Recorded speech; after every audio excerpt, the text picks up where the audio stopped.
Hello, everybody. Good evening, everybody. Welcome to The Hunt for Harmony. I am Jaqua. I'm James. This is James. We are the Hunts. And we are not counselors, ministers, pastors, therapists, anything else. We are not those things. We are two normal people, just like you, who have been married for 26 years. And like I always say, you don't make it through 26 years of marriage by accident. It is very much by purpose and through purpose. And so we are just committed to sharing our experience in marriage for 26 years. So we want to thank all the new viewers. We want to thank everybody who shared. Thank you for sharing. And all the new likes, thank and you. We got new likes, which is awesome. Because over the week, we've been seeing some things where, some marriages are truly in trouble. And we're hoping that we can make a difference. We're hoping that you can make a difference. Yes. So what we're talking about this evening really is born out of what we've been seeing online. I am not going to identify any groups or anything like that I'm a part of, but the information that I've gotten has been from there and from people who are parts of those groups. And again, like we've said before, we want to hear from you. And on social media, it's difficult to be anonymous, but we will definitely keep all of that information confidential. So what we share this evening will be from information that we've seen there, but it's non-identifying information, because we definitely want to make this a safe place to discuss the issues that you're going through in your marriage. So that being said, as we were going through some of the information, some of the posts that we've seen, something stuck out to us as we were going through them. And so tonight we're going to be talking about religion in your marriage. Religion in your marriage. And somebody, don't get the wrong impression. We're not here to preach about religion, okay? Well, we're just wanting you to see the other side of some things. But religion is important. It's very important in your marriages, as everybody pretty much knows. God is for marriage. He ordains it. He sanctifies it, and he guides marriages. Right. But in order for that to happen, there's some things that have to take place. Our natural minds, it's hard to love somebody, the way God would want you to love them. Okay, it's just hard to do. And in Ephesians it tells you to be filled with the Spirit. And the reason God wants us to be filled with His Spirit is because we can commune with Him and be close to Him, and He in return will love your spouse and through you. And that's ideal. That's what He wants. So be filled with the Spirit. And He says, in John that, love one another like I love you. And the only way that's going to happen if you are filled with the Spirit. And with that comes unconditional love, patience, kindness, long suffering. Fruits of the Spirit. Fruits of the Spirit. So here's where we're seeing, I don't know what to call it. I don't know if it's a disconnect or problem, an issue, whatever, however you want to term it. But here's where we're seeing the issue. And that is back to religion. Religion is man-made. That is something that people have come up with to give worship and structure, and to give it a format, to give it a place. Mm-hmm. And so you end up with a lot of different denominations, religious denominations, all claiming to praise and serve one God. A lot of different interpretations. A lot of different interpretations come through that and so forth. And this is why it is so important to have a personal relationship with God, because I can listen to someone sitting in, and I'm not going to name a denomination because somebody will say, well, why are you picking on this denomination? But You can sit and you can listen to someone, and I'll go in my own experience in a Baptist church. I grew up CME. And then later as an adult, I was AME Zion. And then later I was AME. I've also been non-denominational. All of those claim to serve one God, the same God, going from the Holy Bible. But the interpretation of each of those religions and denominations was sometimes different.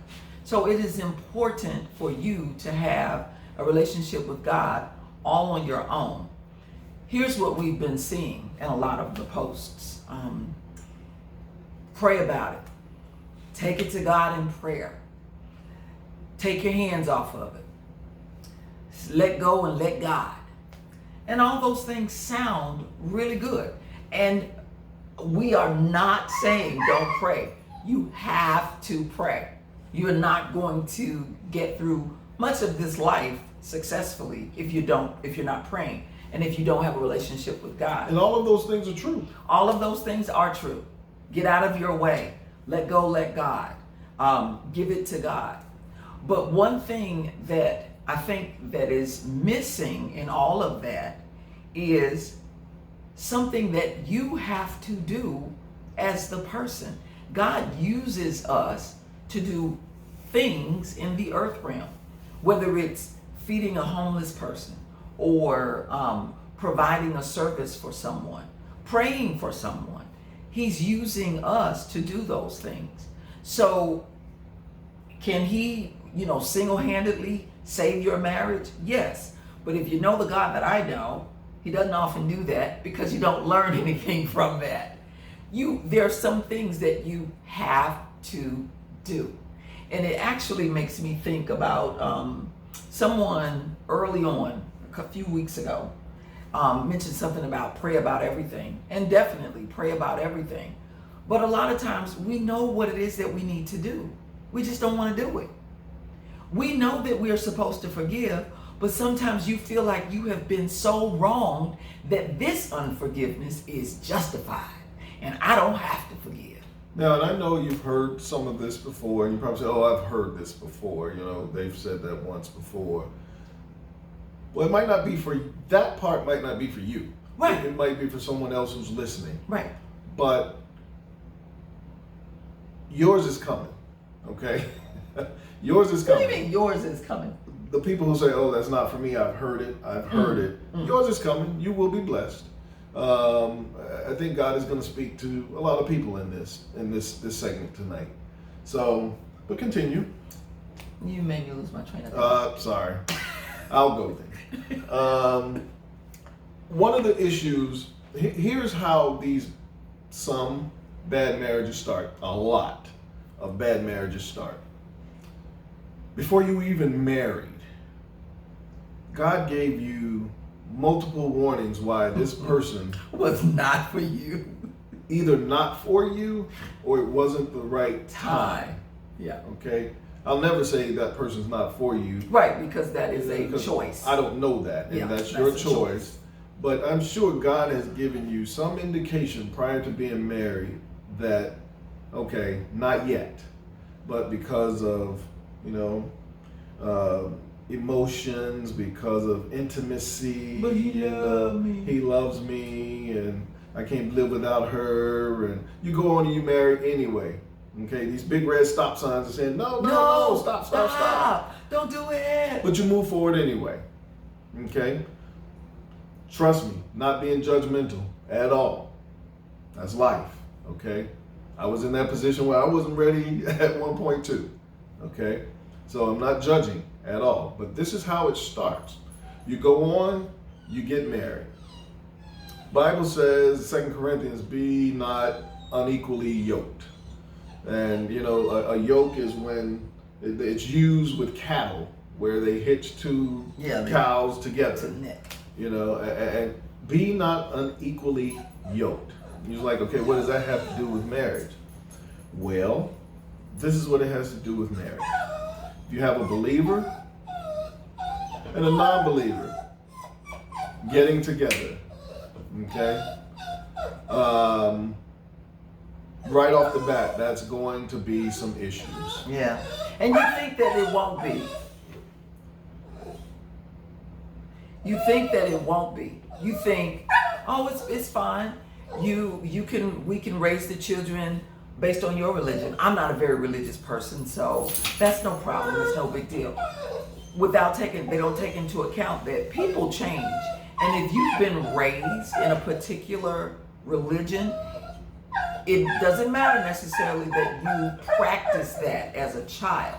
But if you've been raised in a certain religion, then a lot of times that's what you go back to, because that's what's familiar to you. So you go back to that. And as you get older, you may, maybe not, but you may decide, you know what? I have children now. I'm getting older. I need something. I want something bigger than myself. And so you go to what's familiar.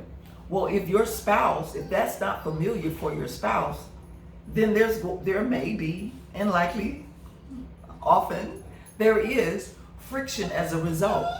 Because one may say, okay, we're going to raise our children in this, in this religion, whereas the other person might say, well, no, I don't want my children raised with a certain religion. I want them to formulate their own ideas.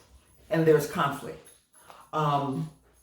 Another thing that happens being unequally yoked is that you may have in your mind a direction that you're going in, or a way that you see your marriage and how it will be, and the kind of spouse that you will be. And then your spouse also has in his or her mind how marriage will be, how they will be as a spouse. But they never talk about it. So you're thinking one thing, I'm thinking something totally different, and then we come together, and then boom, all this stuff is supposed to play out. So in my mind, my expectations are supposed to come true. In his mind, his expectations are supposed to come true. So we're not equally yoked, because a yoke, and just imagine in your mind the big oxen with the yokes on their backs. I can't go in one direction and he's not with me.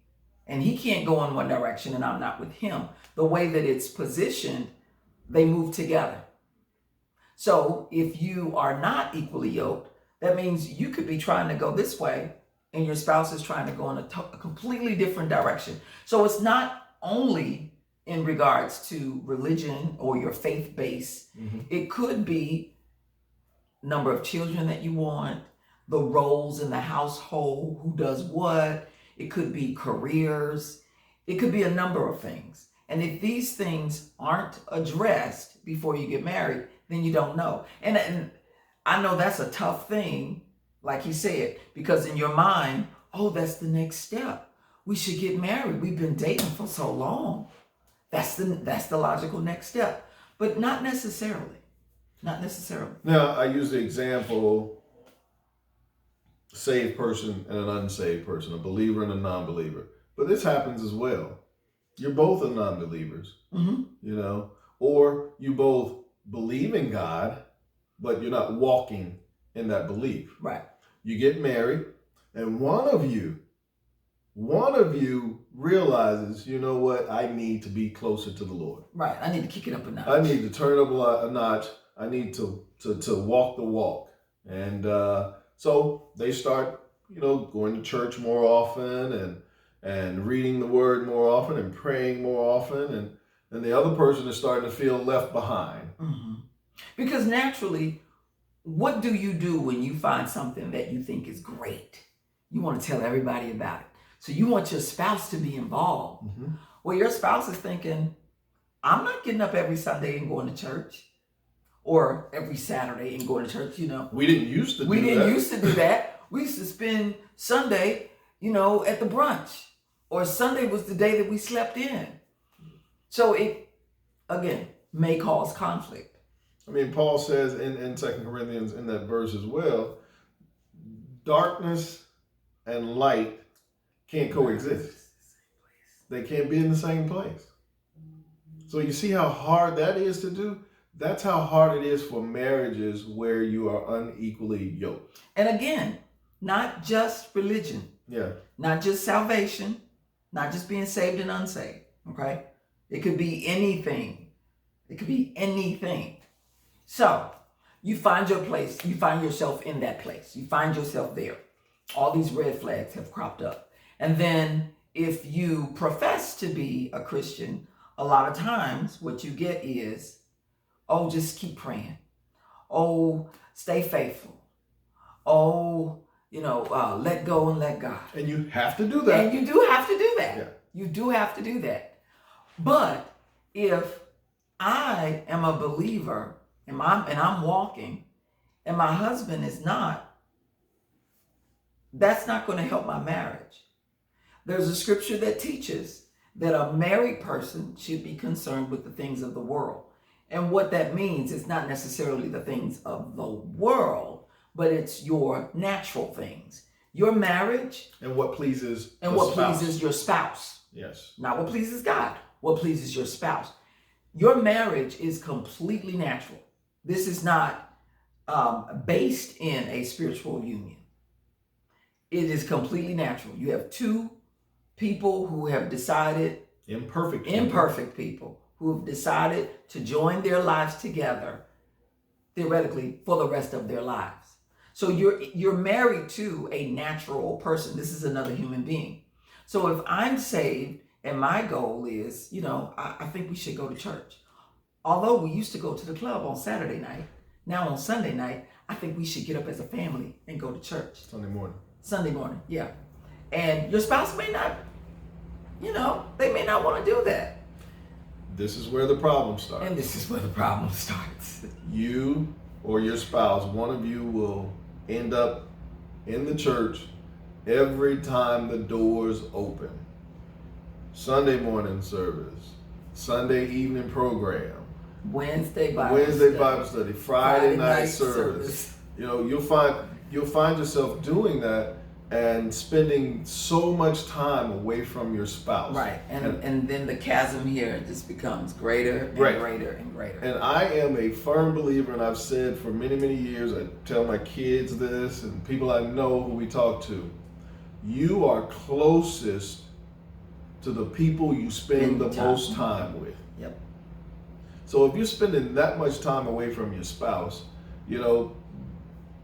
that closeness is not going to be there. Right.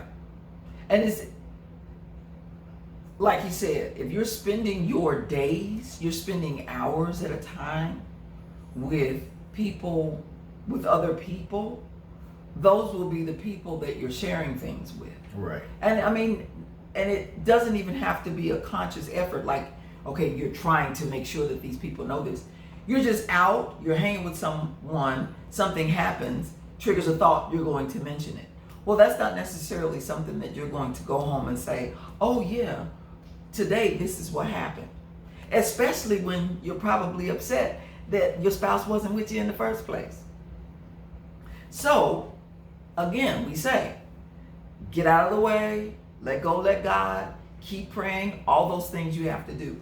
But there are some other things that you are going to have to do. And you may not like it. You may not like it. It might seem unfair, that it goes against, God, that you're smacking God in the face or something if you do this. But you got to cut down on how much you're going to church. If that's the issue. Right. If your husband, and I'm saying husband only because I'm a female, because it could be the other way around. Right. I'm saying husband because I'm a wife. But if you're getting up, going to church every Sunday, and your husband says, hey, why don't you stay home today? Yeah. Then you probably need to stay home today. And again, a lot of people struggle with this because they feel like, okay, I'm a Christian, I'm supposed to go to church and so forth. But again, she said there's a teaching in Corinthians that says your concern as a married person should be the things of the world and how you may please your spouse. It's in there, okay? God is not going to punish you because you didn't go to church. He wants your marriage to work just as well. He understands sacrifice. Mm-hmm. He gave his son. He sacrificed his son so that we could live, you know? So not going to church, not going to church, but cutting back on how often you're there, you know, and trying to do some things that your spouse likes to do. Because if you continue to disregard the time that you have to spend, you know, with your spouse, it's only going to put a wall up between you, and your spouse is going to start hating you and the church and God too. And then he's going to stop being at home as well, because as a Christian, you are an example for your spouse. Right. You know, you're an example, and the one way you can be an example is by sacrificing. Mm-hmm. You can still pray, you can still read your word, and you can still go to church. Just don't go to church every time the door is open, if that's the issue. Right. You can be involved in ministries, but you can't be involved in every ministry. And you may not even be able to go to all of your ministry meetings. And ask your But spouse. that's okay. Compromise, you know, say, hey, you know, I know I go to church so much, you know, a lot, and it's a little, you know, that I'm neglecting time with you, and but how about you go one Sunday a month with me, you know, and you know, and you stay home, you know, a Sunday or whatever. But you got to come to some type of agreement. You gotta work together. You got to work together. It cannot be done with one person.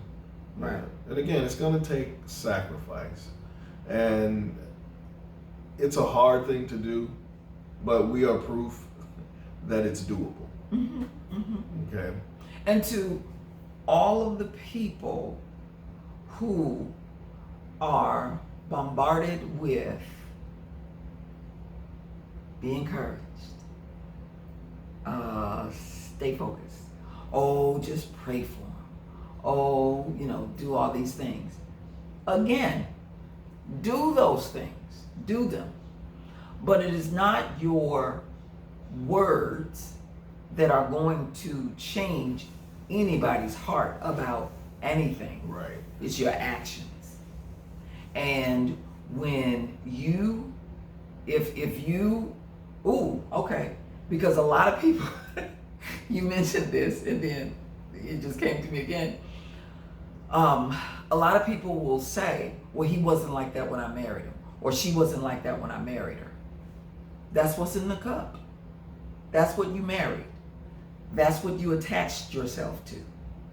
And you claimed when you did that it was for better or for worse. This might be the worst, but you vowed to be there for it. And be a person of your word. Stand by your word. So you have to find a way to work through it. It's going to take action. It's not going to be easy. I mean, this is some heavy lifting. And one of the biggest obstacles, God just brought this to me, one of the biggest obstacles is please do not be concerned.